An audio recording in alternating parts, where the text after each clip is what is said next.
여러분들에게는 보물 1호가 무엇입니까? 누구에게나 소중하게 생각하는 것이 있습니다. 어떤 사람은 집이 보물 1호일 수 있고요. 어떤 사람은 자기가 가지고 있는 통장이 보물 1호일 수 있습니다. 그리고 또 어떤 사람에게는 자기가 그처럼 아끼는 차가 보물 1호일 수 있죠. 저에게도 누구에게나 자신 있게 이야기하는 보물 1호가 있습니다. 그것은 바로 이 성경책입니다. 목회에 대한 소명과 하나님의 부름을 받고 신학교를 들어가기 전부터 이 성경책을 가지고 말씀을 공부했습니다. 말씀을 읽으면서 참으로 어려운 점들이 많았지만 그때마다 기도하면서 말씀을 읽었고, 그리고 또 그때마다 하나님이 주신 은혜가 있었습니다. 그러면 바로 이 성경책 여백에다가 깨알같이 제가 받았던 은혜들을 기록해 놓았어요. 그렇기 때문에 이 성경책은 저에게 매우 특별한 성경책이 되었습니다. 그런데 어느 날 이 성경책을 잊어버렸습니다. 보물 1호를 잃어버린 거예요. 교회에서 잃어버린 것 같았는데 이 교회 아니고요, 그 전에 있던 교회에서 찾을 수가 없었습니다. 얼마나 상실한 마음이 들었는지 몰라요. 그리고 스스로 자책하는 마음까지 들었습니다. 내가 조금만 더 잘 챙기고 잘 간수했더라면 잃어버리지 않았을 텐데 하는 그런 생각이 들었던 것이죠. 그러면서 안타까워하고 기도를 했습니다. 하나님, 성경책 잘 챙기지 못해서 잃어버렸습니다. 어디 있는지 찾을 수가 없습니다. 성경책 다시 찾고 싶습니다. 맨 앞장에 제 이름 써놨는데 사람들이 그거 보고 다시 돌려줬으면 좋겠습니다. 이렇게 안타까운 마음으로 일주일을 보냈습니다. 일주일이 지나고 난 이후에 교회 사무실에 갔는데 어디서 많이 본 성경책이 하나 보입니다. 바로 제 잃어버린 성경책이었습니다. 그것을 찾고요, 정말 너무나 기뻤습니다. 그런데 우리의 삶 가운데 이처럼 소중하게 생각하는 것들을 잃어버릴 때가 있습니다. 그 소중하게 생각하는 것을 잃어버리고 심한 상실감과 그리고 또 절망 가운데 처해 있는 순간이 있을 수가 있죠. 특히 자신의 보물 1호라면 더욱더 그런 마음이 들 것입니다. 오늘 우리가 읽었던 누가복음 본문에서는 자신의 보물 1호를 잃어버린 한 사람의 이야기가 나옵니다. 과연 본문에서는 어떠한 일이 있었고, 그리고 이 본문을 통해서 하나님께서 우리에게 말씀하시는 것은 무엇인지 우리 예수님 시대에 있었던 한 사건으로 들어가 보도록 하겠습니다. 본문 말씀 11절에 보면 예수님은 제자들과 허다한 무리들과 함께 나인이란 성으로 들어가십니다.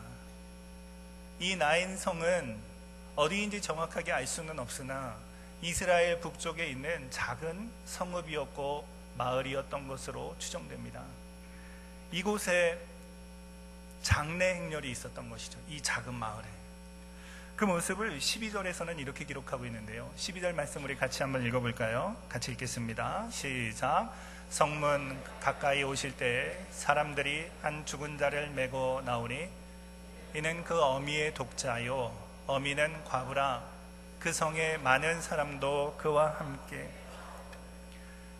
많은 사람들이 장례 행렬 가운데 한 죽은 자를 메고 나오는데 이 죽은 사람은 그 어미의 독자다. 하나밖에 없는 아들이었다. 그리고 또 그 어미는 과부였다고 기록하고 있습니다. 남편 없이 과부로 살아간다는 것은 예나 지금이나 쉽지 않은 일이죠. 오늘날에는 여성의 그러한 권위가 많이 발전이 됐지만 고대 사회에서는 정말 일할 수 있는 기회조차도 쉽게 찾을 수 없는 그런 상황 가운데 과부 혼자서 이 아들 하나를 키우며 살아간다는 것은 너무나도 힘든 일이었다는 것을 우리는 충분히 짐작해 볼 수 있습니다. 과부는 그렇게 힘든 삶을 살았을 거예요. 그런데 그에게 단 하나의 소망, 그 소망은 무엇입니까? 바로 아들이에요. 이 아들이 건강하게 자라서 결혼을 하고 자녀를 많이 낳으면 이제 그 어머니는 남부럽지 않게 살아갈 수 있다라는 그러한 기대와 소망이 있었던 것이죠. 그래서 이 아들은 이 과부에게는 전부였습니다. 보물 1호였던 것이죠. 그런데 이 아들이 죽었습니다. 과부였다는 것을 통해서 우리가 생각해 볼 것은 남편을 먼저 떠나보낸 아픔이 있었던 여인이에요. 남편의 장례를 치르면서 얼마나 힘들었겠습니까? 아들 하나 남겨두고 먼저 내 곁을 떠나가는 그 남편을 보면서 얼마나 원망했겠어요. 이제 나는 어떻게 살아가야 하나라는 그러한 한탄 속에 있었을 것입니다. 그런데 그때 자기 옆에서 자신을 위로해주고 그리고 든든한 버팀목이 되어준 그 아들이었습니다. 근데 이제 그 아들이 죽은 거예요. 이 여인에게 남겨진 것은 아무것도 없게 된 것입니다. 이 여인에게, 이 여인 옆에 그 누구도 없습니다. 홀로 덩그러니 버려진 것 같은 이 여인의 모습이 보이십니까? 누가 이 여인을 위로해 줄 수가 있겠습니까? 그리고 무슨 말로 이 여인을 위로할 수 있겠습니까? 만약 여러분들이 이 여인과 같은 입장이라면, 이 상황이라면 어떻겠습니까? 살고 싶은 마음이 들겠습니까? 모든 소망이 끊어진 상태에서 절망 가운데 아들의 장례를 치르고 있는 것입니다. 그리고 오늘날 우리 식으로 표현을 한다면 이제 모든 천국 환송 예배 다 마치고 연구차에 태워서 장지로 나아가고 있는 장면, 그것이 바로 오늘 우리가 읽었던 12절 말씀의 모습입니다. 이때 이 여인이, 이 어미가 얼마나 서럽게 울었겠습니까? 이 여인의 외침이 혹시 들리십니까? 아들아, 아들아. 사랑하는 성도 여러분, 여러분 울어본 적이 있으십니까? 이렇게 애타게 울어본 적이 있으십니까?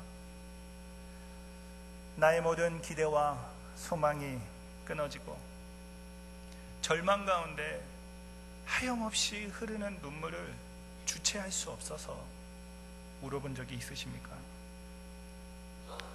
과거에 교회에 오면은요, 우는 사람들을 많이 볼 수 있었습니다. 내 힘으로는 감당할 수 없는 일들이 너무 많아서 내가 어떻게 할 수가 없어서 예배당에 찾아와서 살 길을 열어달라고, 제발 좀 숨을 쉬게 해달라고 눈물을 흘리며 기도하는 사람들을 어렵지 않게 찾아볼 수 있었죠. 교회는 바로 그런 곳입니다. 마가복음 12장 17절에 예수님께서 이렇게 말씀하시죠. 내 집은 만민이 기도하는 집이다. 눈물을 흘리며 무릎을 꿇고 하나님의 도움을 간절히 구하며 나아가는 것, 그곳이 바로 교회인 것입니다. 눈물로 기도하는 것은 애통해야 하는 것입니다. 자신의 한계에 애통해야 하고, 자신의 연약함에 애통해야 하고, 자신의 실수에 애통해야 하고, 지금 당하고 있는 이 아픔에 애통해야 하고, 내가 잃어버린 것에 애통해 하는 것입니다. 그런데 여러분이 애통해 하는 마음이 하나님 앞에 겸손하고 낮아지는 모습이라는 것을 아십니까? 풍선 아시죠? 풍선에 바람이 들어가 있으면 빵빵합니다. 그렇게 빵빵하게 채워져 있을 때는요, 다른 어떤 것도 그 풍선에 들어갈 수가 없습니다. 그런데 풍선에 바람이 빠지면 이제는 무엇인가 새로운 게 들어갈 수가 있죠. 이처럼 바람 빠진 상태, 내 힘이 빠진 상태, 그리고 이제 하나님이 일하실 수 있는 상태, 이 상태가 바로 애통해하는 상태입니다. 하나님 앞에 그러한 애통함으로 나아갈 때 하나님은 그 마음의 중심을 보십니다. 그리고 그에게 찾아가시고 하나님의 일들을 이루어 가시죠. 시편 12절에서는 그것을 이렇게 표현합니다. 우리 말씀을 같이 한번 읽어볼까요? 같이 읽겠습니다. 시작. 여호와의 말씀에 가련한 자의 눌림과 궁탄식을 인하여 내가 이제 일어나 저를 그 원하는 안전지대에 두리라 하시도다. 아멘. 가련한 자의 눌림, 가난한 마음으로 억압당하고 있는 그 상태, 궁핍하여서 탄식하면서 하나님 앞에 나아갈 때 하나님께서는 이제 일어나 그를 저 원하는 안전지대에 두실 것이다 라고 말씀하고 있는 것이죠. 여러분, 그래서 애통하는 자는 복 있는 자입니다. 애통하는 자는 복 받은 자입니다. 마태복음 5장에서 예수님이 산상수훈을 통해 가지고 하나님 나라의 삶, 그리고 천국 백성의 삶에 대해서 이야기를 해주시죠. 그때 5장 4절에 예수님이 하신 말씀이 무엇입니까? 우리 같이 한번 읽어볼까요? 시작. 애통하는 자는 복이 있나니 저희가 위로를 받을 것이며. 아멘. 애통해하며 낮아진 마음으로 하나님 앞에 나아가는 것이 복받은 것이다. 왜냐하면 하나님의 위로가 있기 때문이다. 그래서 하나님의 백성들은, 하나님의 자녀들은 애통해하며 낮아진 마음으로, 겸손한 마음으로 하나님 앞에 나아가고 하나님이 주시는 위로를 받는 사람들입니다. 그리고 그것이 바로 천국 백성의 삶인 것이죠. 하나님 앞에, 예수님 앞에 애통해하는 자는 복 있는 자임을 믿으시기 바랍니다.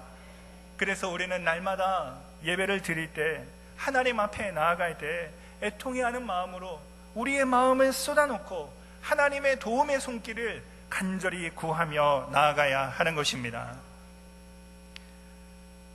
사람들 앞에서요, 눈물을 흘리면 사람들이 이렇게 얘기합니다. 이 사람 왜 그래? 주책이야. 그만 좀 해. 그렇게 안 해도 돼. 그리고 또 우리는 어렸을 때부터 너무나 많은 얘기를 들었습니다. 남자는 몇 번 울어야 된다? 3번 울어야 된다. 첫 번째가 언제입니까? 태어날 때. 두 번째가 언제입니까? 부모님 돌아가셨을 때. 세 번째가 언제입니까? 나라를 잃었을 때. 모르고 계셨군요. 이런 얘기를 너무나 많이 들었기 때문에요, 남자는 눈물을 흘리면 된다 안 된다? 안 된다라고 생각하고 있는 것이죠.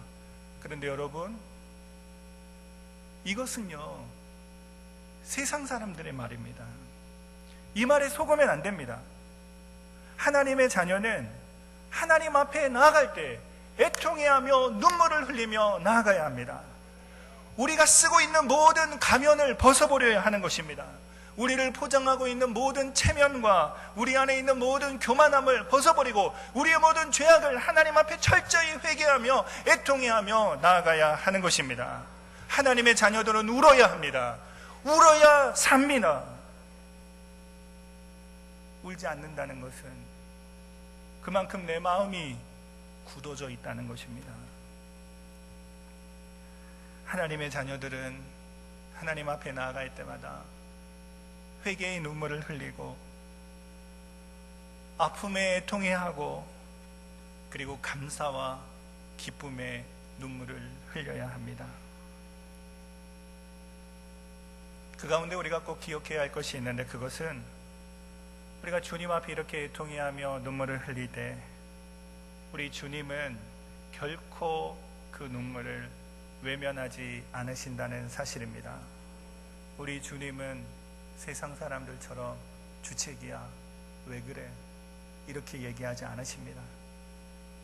그 아픔을 함께 아파하십니다. 함께 슬퍼하십니다. 그리고 우리를 위로해 주십니다. 오늘 본문 13절 말씀을 우리 같이 읽어보도록 하겠습니다. 13절입니다. 시작. 주께서 울지 말라 하시고, 불쌍히 여기사, 이 동사를 우리가 보게 되는데요, 이 단어가 우리가 너무나도 잘 알고 있는 바로 그 단어입니다. 스플랑크니조마이, 창자가 끊어지듯이 아파하고 그리고 그 고통에 동참하는 것, 이것이 바로 불쌍히 여기사라는 단어이죠. 누가복음 15장에서 아버지 먼저 죽으라고 얘기하고 아버지를 멀리 떠나서 모든 재산을 다 잃어버리고 그렇게 살아갔던 아들이 돌아올 때 그 아버지가 너 왜 그랬냐고 묻지 않고, 왜 나를 떠났냐고 묻지 않고, 너 어떻게 살았냐고 묻지 않고 그냥 그대로 측은히 여기고 안아주시는 마음, 그것이 바로 불쌍히 여기사의 마음입니다. 생명의 주인 되신 예수님은 그 과부가 그렇게 우는 것을 보시고 그 아픔에 동참하시고 그 아픔을 함께 느끼시고, 그리고 그 여인에게 말씀하십니다. 울지 말라. 사랑하는 성도님 여러분, 오늘날도 마찬가지입니다. 눈물을 흘리며 애통해하는 마음으로 낮아져서 예수님 앞으로 나아갈 때 예수님은 그 사람에게 찾아오십니다. 그 사람을 만나주십니다. 그리고 위로해 주십니다. 울지 말아라. 내가 그 아픔을 다 안다. 내가 그 슬픔을 다 안다. 내가 너의 그 억울함을 다 안다. 울지 말아라 말씀해 주십니다. 여러분, 건강이 무너졌습니까? 건강을 잃어버리셨습니까? 경제적으로 어떻게 해결할 수 없는 그런 문제 가운데 힘들어하고 계십니까?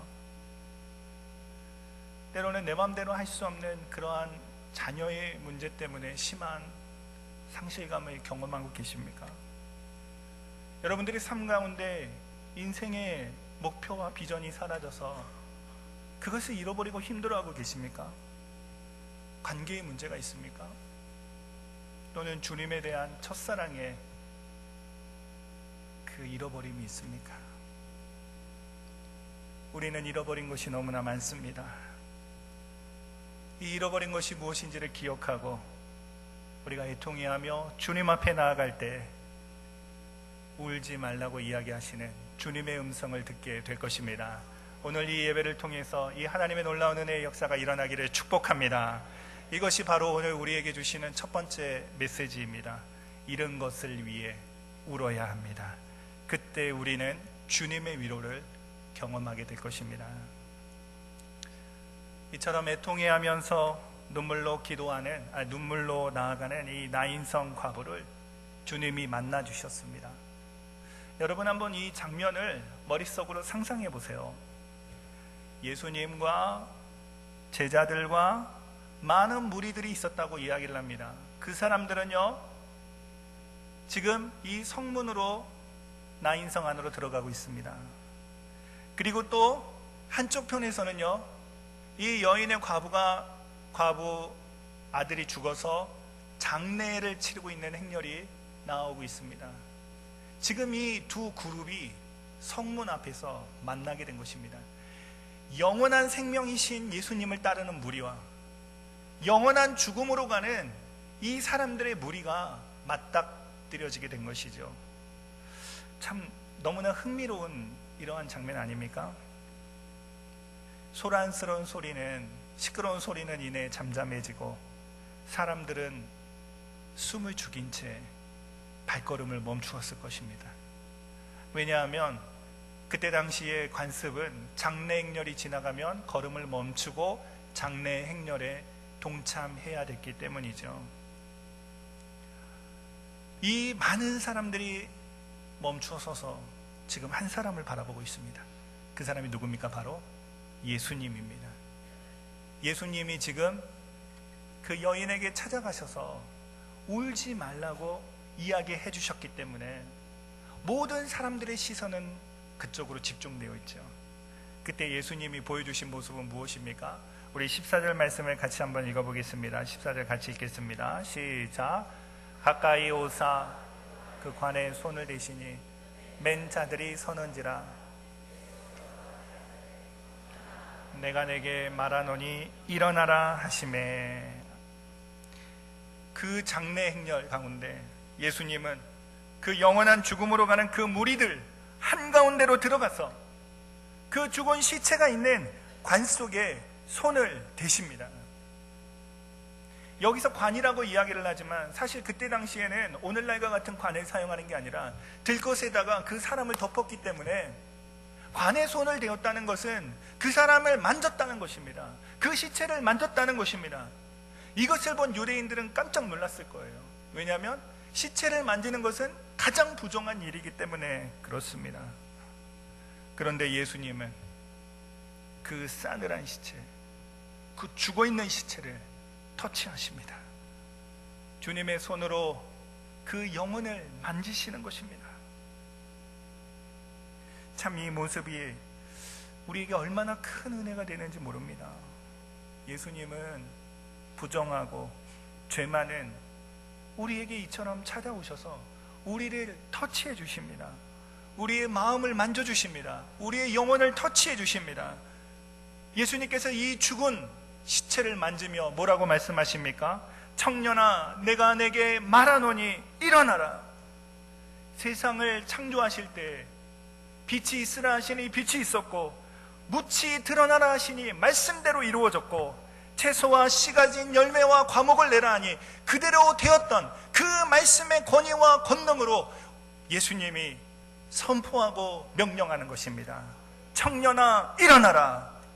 그때 이 말씀의 능력이 나타나 놀라운 변화가 일어납니다. 우리 15절 말씀 같이 읽겠습니다. 15절입니다. 시작. 죽었던 자가 일어앉고 말도 하거늘 예수께서 그를 그 어미에게 주신대. 아멘. 말씀대로 이루어졌습니다. 말씀하신 대로 이루어졌습니다. 죽었던 자가 살아났고 일어났고 앉았고 말을 하기 시작합니다. 영원한 죽음에서 해방되어 예수님이 주시는 생명의 역사가 시작된 것입니다. 하나님의 말씀은 능력이 있습니다. 이 말씀이 영적인 죽음에 있는 자들을 살립니다. 영원한 죽음으로 가는 자들을 살립니다. 오늘 이 청년에게 주신 이 말씀이 여러분들 한 사람 한 사람에게 주시는 하나님의 말씀으로 받으시기를 축복합니다. 우리 한 사람 한 사람에게 오늘 성경을 통하여 우리에게 말씀하십니다. 일어나라. 영적 죽음에서 깨어나라. 눈을 떠서 지금 살아계시고 역사하시는 예수님을 바라보아라. 그리고 이제 더 이상 당신들을 힘들게 하는 그 문제 가운데 얽매여 있지 말고 그 문제를 뛰어넘어서 새로운 일을 행하시는 하나님을 바라보라. 일어나라고 명령하시는 이 음성을 여러분들의 가슴에 영혼에 새기는 귀한 시간이 되기를 축복합니다. 성령의 역사하시는 이 예수님의 터치와 예수님의 말씀이 내 가슴에 새겨질 때 우리는 살아납니다. 예수님 앞에는 어두움이 없습니다. 그렇기 때문에 예수님을 믿는 사람들, 예수님 앞으로 나아가는 사람들에게도 어두움은 없습니다. 예수님 안에는 절망이 없습니다. 절망적인 상황 가운데서도 하나님이 이루실 일들을 소망하며 살아가게 됩니다. 예수님은 우리의 모든 아픔을 담당하셨기 때문에 우리는 예수님 안에 있을 때 모든 아픔과 상처를 잊을 수가 있습니다. 그리고 그 가운데 하나님이 주시는 평안과 감사와 기쁨의 삶을 살아갈 수 있습니다. 이것이 말씀의 능력이고 예수님의 능력입니다. 이 놀라운 은혜와 감격이 예배를 드리는 우리 모든 성도님들에게 일어나게 되기를 간절히 축원합니다. 과부는 죽었던 아들을 되돌려 받았습니다. 죽음의 길에서 생명의 길로 돌아서게 되고 절망에서 소망으로 나아가게 됩니다. 그래서 이제는 더 이상 울지 않습니다. 아니, 울 일이 없어진 것이죠. 우리 예수님은 그런 분이세요. 말로만 울지 말라고 위로하시는 분이 아니라 문제의 근원을 해결해 주시고 우리의 삶 가운데 실제적인 위로를 해 주시는 분입니다. 이 사건으로 인해서요, 이 여인에게는 놀라운 변화가 일어납니다. 자기 아들을 보물 1호로 생각했는데 이제는 이 아들보다도 더 귀한 예수님을 발견하고 날마다 예수님이 주시는 그 생명의 삶으로 살아가는 축복을 받게 된 것입니다. 이것이 바로 오늘 본문이 주는 두 번째 메시지입니다. 예수님을 만나면 생명을 얻게 되고 더 이상 울지 않게 됩니다. 말씀을 마무리하고자 합니다. 죽었던 아들이 다시 살아나는 것을 본 수많은 사람들이 있었죠. 그 수많은 사람들은요, 깜짝 놀랐습니다. 어떻게 이런 일이 일어나게 되지? 어떻게 이런 변화가 일어나게 되지? 두렵고 떨리는 마음이 들었습니다. 이것이 하나님을 향한 경외심으로 표현되게 되죠. 그래서 그들은 하나님을 찬양합니다. 하나님께 영광을 돌립니다. 우리 16절 말씀 같이 한번 읽어볼까요? 16절입니다. 시작. 모든 사람이 두려워하며 하나님께 영광을 돌려 가로되 큰 선지자가 우리 가운데 일어나셨다 하고 또 하나님께서 자기 백성을 돌아보셨다 하더라. 아멘. 사람들은요, 엘리야가 나타났다, 엘리사가 나타났다 이렇게 생각을 하면서 큰 선지자가 나타난 것으로 생각을 하고 있습니다. 그러나 우리는 진정한 구원자이신 예수님께서 이 놀라운 능력을 행하신 줄 믿습니다. 이 예수님을 만난 사람들은요, 하나님을 찬양하고 하나님께 영광을 올려드립니다. 오늘 우리의 이 예배를 통해서 우리의 삶 가운데 펼쳐지게 된, 내 삶 가운데 펼쳐지게 된 이 새로운 삶, 이 구원의 역사를 감사함으로 찬양하며 하나님 앞에 영광을 올려드리고 하늘에서 누리게 될 그 기쁨과 평강을 맛보는 귀한 시간이 되기를 축복합니다. 우리 이러한 소망을 가지고 함께 찬양하기 원하는데요, 우리 기쁨의 찬양 426장, 우리 말씀을 기억하면서 우리의 마음을 하나님 앞에 올려드리고 우리의 모든 상황을 하나님 앞에 올려드리고, 그리고 이 찬양 가운데 성령님께서 나를 터치하여 주시고 일으켜 주시는 그 놀라운 은혜를 소망하면서 우리 함께 찬양합니다. 인생길 험하고 마음 지쳐 살아갈 용기 없어질 때 너 홀로 앉아서 울지 말고 예수님 품으로 나오시오. 예수님은 나의 생명 믿음 소망 사랑 되시니 십자가 보혈 자비의 손길로 상처 입은 너를 고치시리. 평생의 모든 꿈 허물어 세상의 친구 다 떠날 때 어둠에 앉아서 울지만 말고 예수님 품으로 나오시오.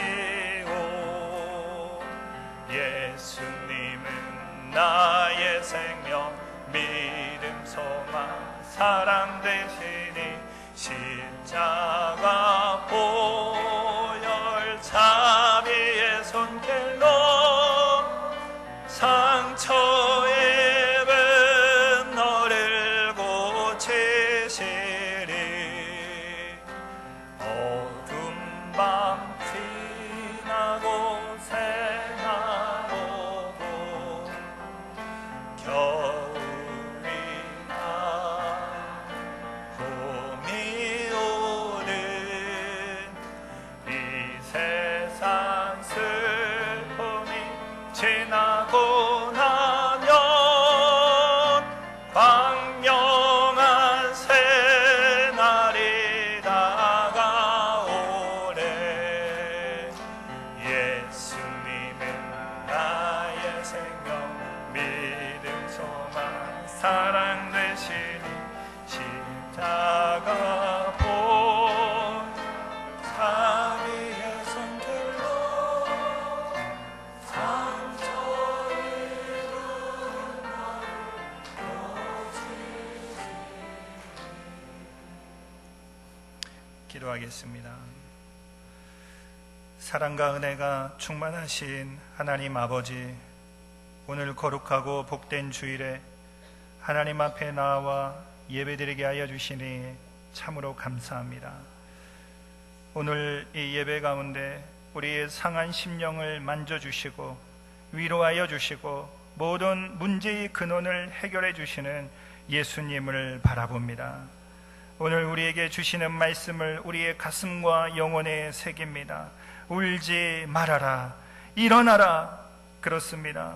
예수님 때문에 더 이상 좌절하거나 낭망하지 않고 울지 않겠습니다. 예수님 때문에 다시 일어나겠습니다. 우리의 삶을 인도하여 주시고 주님의 은혜와 평강으로 함께하여 주옵소서. 예수님의 이름으로 기도합니다.